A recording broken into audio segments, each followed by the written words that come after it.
Wide-angle portraits can be bold, exciting and truly cinematic, or they can throw your lighting totally off and wreck your image.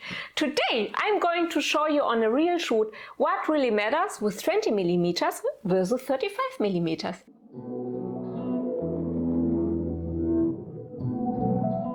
Hi, I'm Tanja, portrait photographer based in Germany, Düsseldorf, and today we are keeping it practical, no tech jargon. A lot of photographers reach for wide angle because it looks modern. And then they wonder why faces warp, backgrounds scream, and the light feels chaotic. And before long it turns into wide angle doesn't work for portraits, but it can. Just not blindly. Before we get into what was tricky, here's what I want you to know. Everything you are about to see was intentional. I wanted an editorial, fashion-forward look. Not soft beauty lighting, but structure, edge and tension. So I purposely choose two things. A 20mm lens and a Godox V1 flash on camera. They are all unpaid recommendations and linked down below. The flash was not a last resort, it was part of the creative decision. I wanted harder, more direct light to bring out texture in the faux leather and give the look some attitude, and it worked. The look is strong, the legs look longer, the images carries real editorial energy.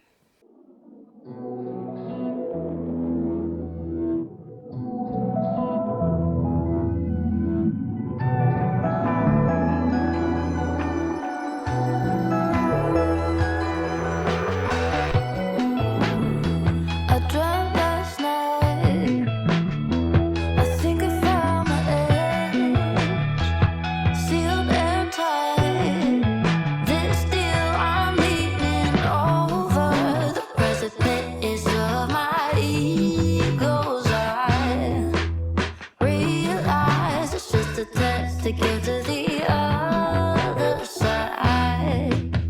Stereo my eyes, here go my we know no time. Heading for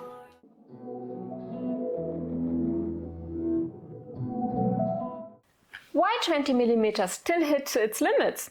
The space was tiny, or the corner where we want to shoot was tiny. The wide angle is brutally honest. Everything is visible. They were other photographers left and right, and suddenly they were inside the frame. That's not a shooting mistake, that's physics. The shorter your focal length, the more responsibility you have for what's happening at the edges. Hi Stinky! Then at this, with 20mm you have to get closer. And when I'm close and the flash sits on camera, the light changes extremely fast. Closer means faster light fall off. Some areas get very bright, they get a hot spot, others fall off quickly. Not because the light is bad, but because the distance is so short. Now here's why, even with a solid idea, I decided to switch.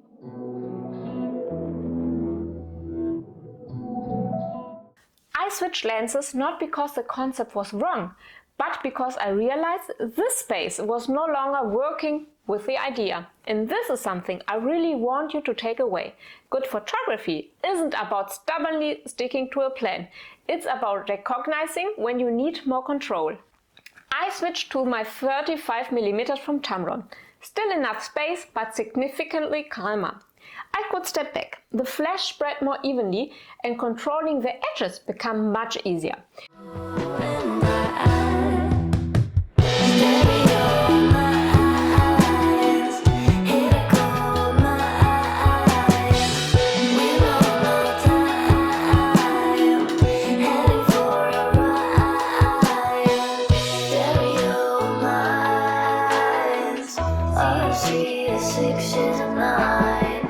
We don't know time, heading for a ride. Stereo minds, riding 69.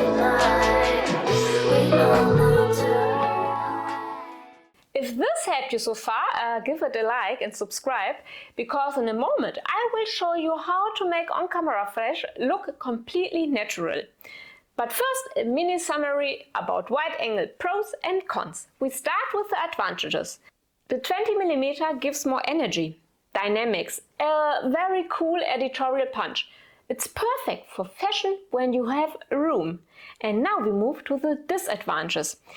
The edge distortion. We can use it creatively, but you have to think about it. The faces need to stay centered or otherwise they will be warped. And the background must be clean. Wide angle isn't a beginner mistake, it's a tool and you have to learn how to use it.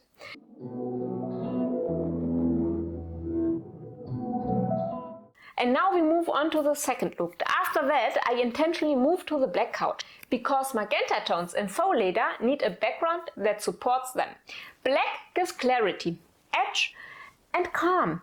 Here I made the ambient light my foundation and let the flash refine it. Ambient first and flash second. I use a dome diffuser on the Godox V1.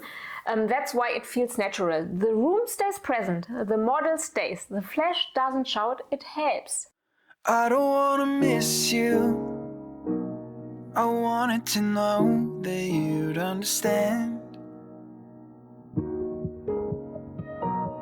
that I don't wanna miss you. But what you waiting for? And I don't think anyone could care more. I'm not gonna kiss you any more time. Experience your love in the way you lie. We're just human, don't forget you owe me for reminding you you'll die.